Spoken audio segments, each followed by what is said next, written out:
Hello and welcome back to the KCC channel. I'm Rob and I hope you are having a wonderful day today. Today we're jumping into some malicious compliance. Today's video is sponsored by the like button. Please give that like button a click, let YouTube know how well we're doing over here, and let's get into our video. Alright, our first story today comes to us from LadyBladeWarAngel. My cousin thought she was being so clever. It did not work out for her. Let's jump right in.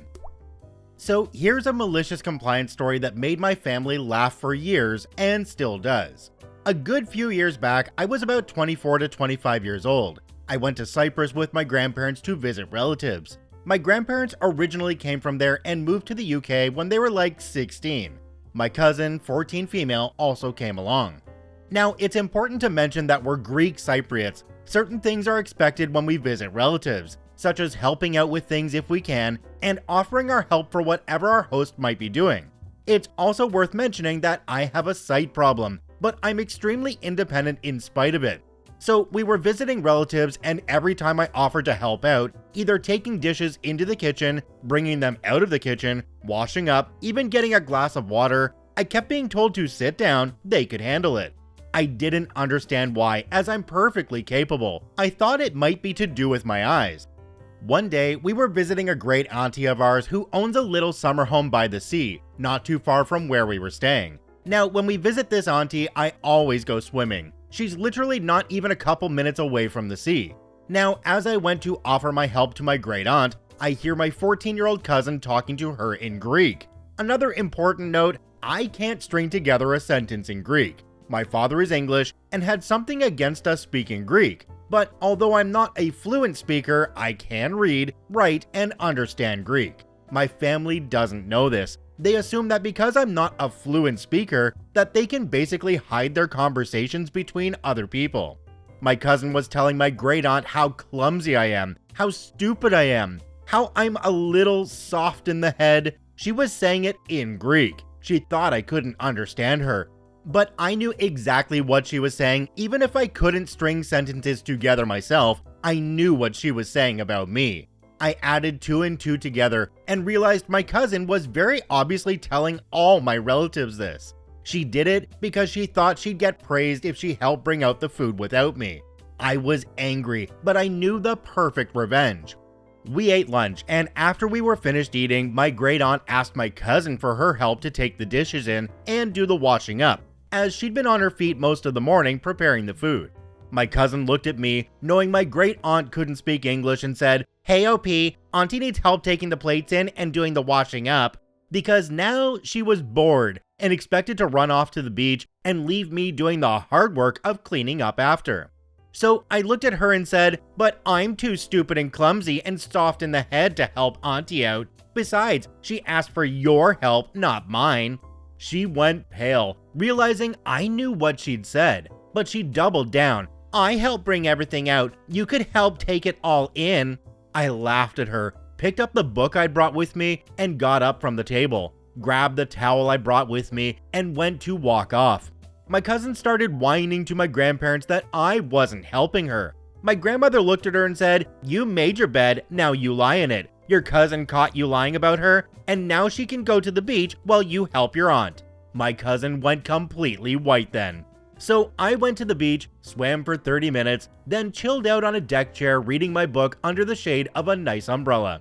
By the time my grandparents called to me that we were heading home, my cousin had spent all of it helping to wash up and dry things and put them away. She hadn't gotten to be lazy and go to the beach to enjoy the sea.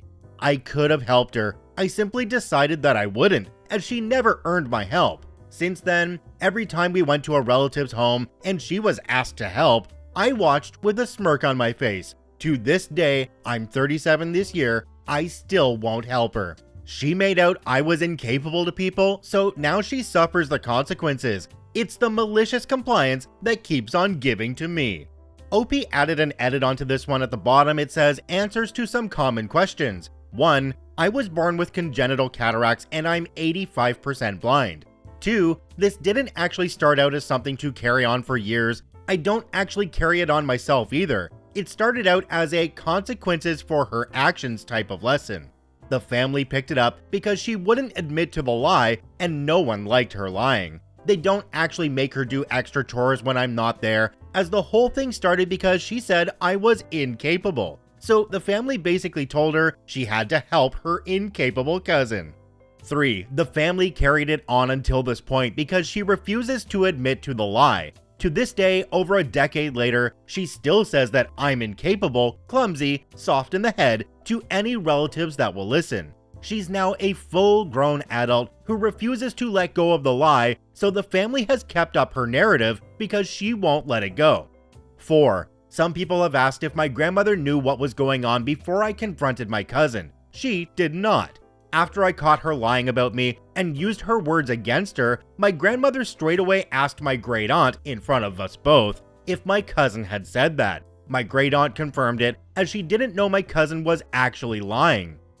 I'd already put 2 and 2 together and realized this was probably what my cousin had been doing with everyone we visited.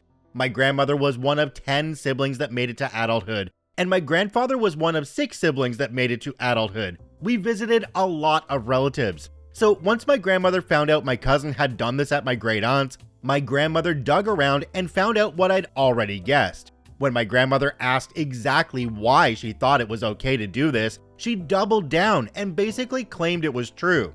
So my grandmother told our relatives that this was absolutely not true. She also told them that as my cousin refused to admit to the lie, that they should treat her as the only capable one when I was there.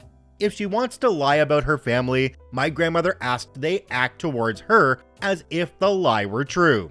If I was incapable, then I couldn't possibly help out. But my cousin was not incapable. She'd be required to do the stuff they'd normally ask of me. Don't get me wrong, she wasn't asked to do anything like cleaning hunted kills, paving driveways, or herding cattle. She was asked to wash dishes, carry dishes in and out of the kitchen, drying and putting away clean dishes. Simple things asked of anyone. They just made a point of only asking her when I was there, because of her refusal to admit to the lie. She's 24 or 25 years old now, with her own place, but she still goes around telling people the same lie about me.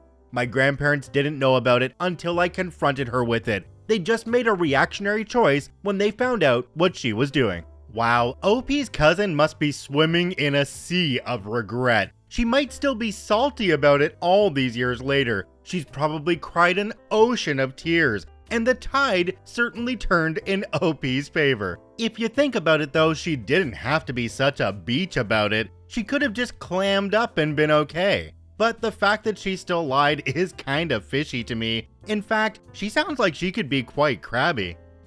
Our next story today comes to us from Nilanute4283. They must be my leaves on my curb? As you wish. Let's jump right in. The leaf collection company for my neighborhood has absurdly strict rules about where leaves must be for pickup. I live at the end of a cul-de-sac, so my curb is curved and pretty short, about 30 feet 9 meters long. My property is wedge-shaped, so my backyard is quite long, 200 feet or 60 meters, and has 40 to 50 oak trees. I also have 2 sugar maples in my front yard. So leaves, lots of leaves. Pickup rules state leaves must be within 5 feet of the curb but on the road. They must also be at least 15 feet from a mailbox. Because subscriptions for leaf pickup are by individual homeowner, neighbors are not allowed to combine leaves and cannot buy a group subscription. Subscribers must only put their leaves from the current year out for pickup. Pickup trucks use GPS to identify homes who have signed up and ignore leaves in front of homes that did not sign up. Because I have so many leaves and so little curb, only 15 feet of available curb due to the required distance from a mailbox, I called the leaf collection company and asked to put the leaves along a longer curb I share with my neighbor. No problem, they said. Great. The truck came through and picked up a fraction of the pile and left the rest of the pile the driver decided was in front of my neighbor's property. I called the company back and a different person said those are the rules. I'll just have to figure it out. Fine, now it's on. I have 15 feet of width and 5 feet of depth. There is, however, no limit on height. I moved the remaining leaves to my available curb space. I collected the rest of my leaves and added them to the pile. I spoke with my neighbors and acquired the rights to their leaves by paying them $1 each. Now they are all my leaves. I shoveled and swept the leaves off the streets. They went into the pile. I collected the purchased leaves from the neighbors. They went on the pile. Leaves continued to fall, so I kept adding them. It was a lot of work, but the pile was over 12 feet tall. I spent a ton of time using a snow shovel to fling the leaves to the top of the pile that was more than 5 feet above my head. Neighborhood residents stopped to gape at the epic leaf mound. I am happy to battle willful ignorance with malicious compliance. I reminded myself of this every time I spent another hour tending to the obscenity on my curb. The truck came today. The pile dwarfed the truck. They had to drive away and dump leaves, then come back and reload twice. Jumping down to the comment section on this one, there's one from a user called Lyle Ratcher. It says, "The child in me just wanted to jump into your pile of leaves." OP responded to this one and said, "It's normally quite the temptation, but 1. There is an unknown quantity of dog poop mixed in with the leaves since it's virtually impossible to find the poop among the leaves before collecting them. And 2. Even my 15-year-old son admitted that he wasn't sure he could get out of that pile if he jumped into it, and said leaf suffocation sounded like a terrible way to die." Yeah, OP, I think your son's right. Sometimes it's better just to leave the pile alone. Then you get to sit back and watch the collectors rake in their dose of karma. Have to be honest though, this is the first time I've ever heard about a subscription service for your leaf pickup in a neighborhood. That's kind of odd to me. I mean, here, the city actually has a couple of days that they come around and they'll pick up any bags or whatnot that are on the curb with all of your garden waste, or you can pack it up and take it yourself to a local depot and drop it off. One more thing to mention, really love how you went the legal route and bought your neighbor's leaves. That was the icing on the cake.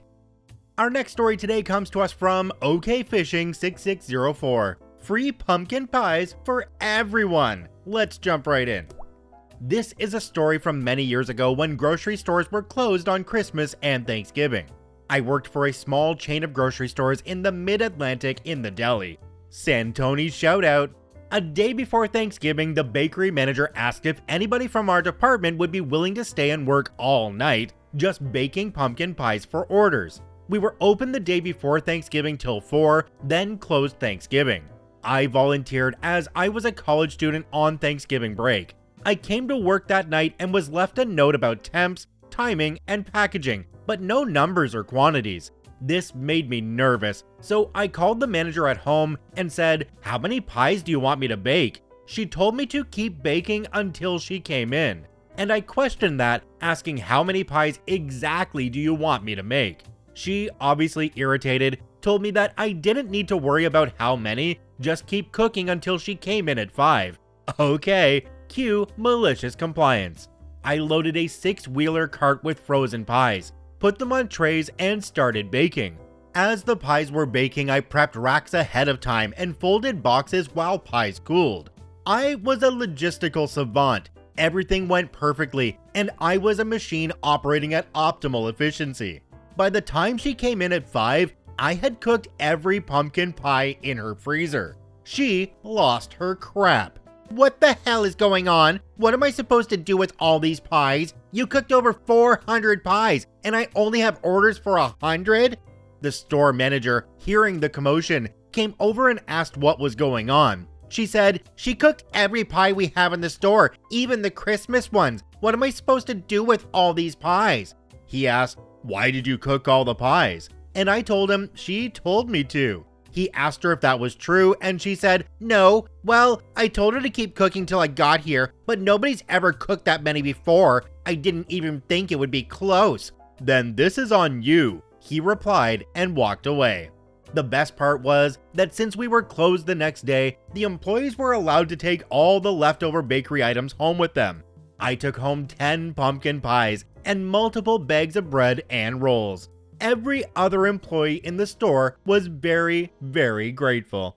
Jumping down to the comment section on this one, there's one from a user called Nilanute4283. It says, "My favorite part of this is the legitimate innocence of your compliance." OP responded to this one and said, "If she had just been more clear, I was worried that I wouldn't make enough, so I just kept pushing myself, haha. This honestly doesn't make any sense to me. She knew the number was 100, come on. There was no reason for her not to say it. A simple, I doubt you'll get that far, but stop if you reach 100 probably would have sufficed. You know what though, OP? You got free pumpkin pie out of this and you didn't get in trouble, so I'd say that was an absolute win in my books. Our last story today comes to us from one of your favorites, Ancient Educator 76.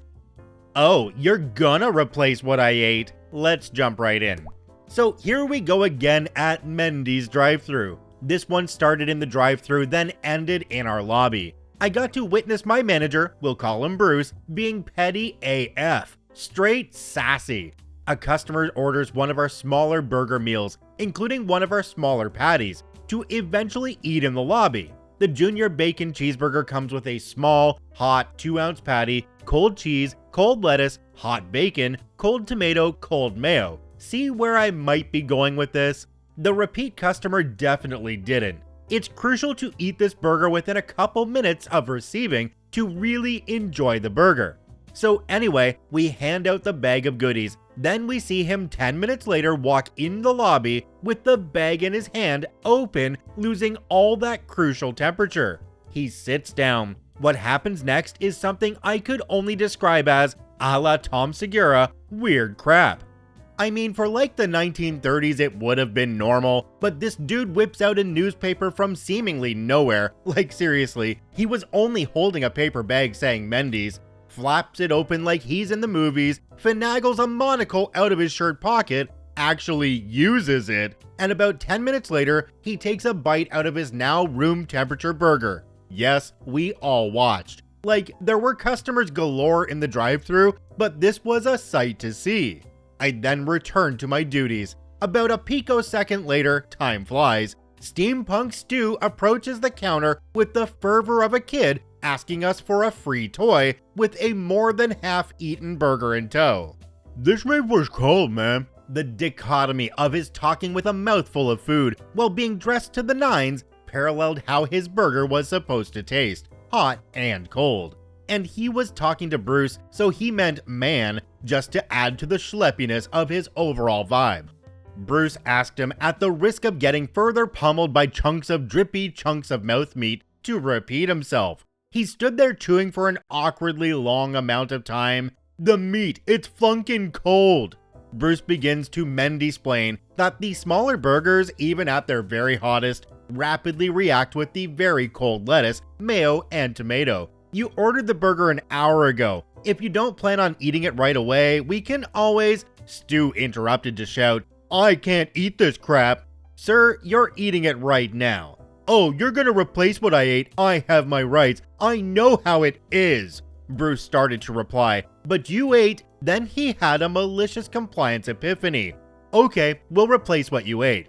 I was very excited to hear this, so best believed I turned to see what he was up to.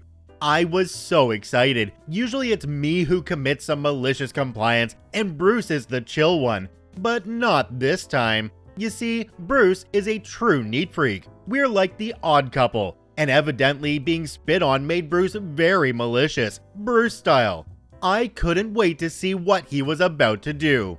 I first knew he was up to churlishness when he insisted on taking the heavily patchoulied man's burger back.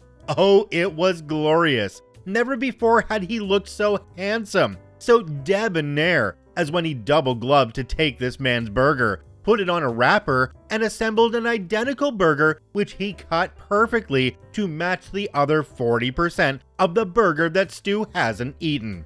He nuked the old burger to kill any steampunk midichlorians left hanging around, and reassembled his burger puzzle and wrapped it like it was new. He handed it to Stu, and you better believe we all waited to see the aftermath. Homeboy opened the burger right there, and with a look of disgust yelled, "Are you effing kidding me?" He threw the burger at the wall and ran out, swearing that he'll yelp us until we close. I'm so proud of Bruce, though I know he's ashamed. Down in the comment section for this one, OP was called out a couple of times on the timeline for this story, because they said that the person went through the drive-thru, 10 minutes later came in to sit down, and 10 minutes later took a bite and then came up to the counter, but then the manager says something about him having it for an hour. I can tell you firsthand from working in fast food that sometimes only 15 minutes will go by and it'll feel like a friggin' hour. Let's be honest here though, if you're somebody who frequents Mendy's, you know that their vegetables and their lettuce is extremely cold and you need to eat that burger within the first couple of minutes, otherwise it's just not going to be right. So in this story, regardless of whether it was 20 minutes or an hour, that burger was not going to be right, but it was completely the customer's fault.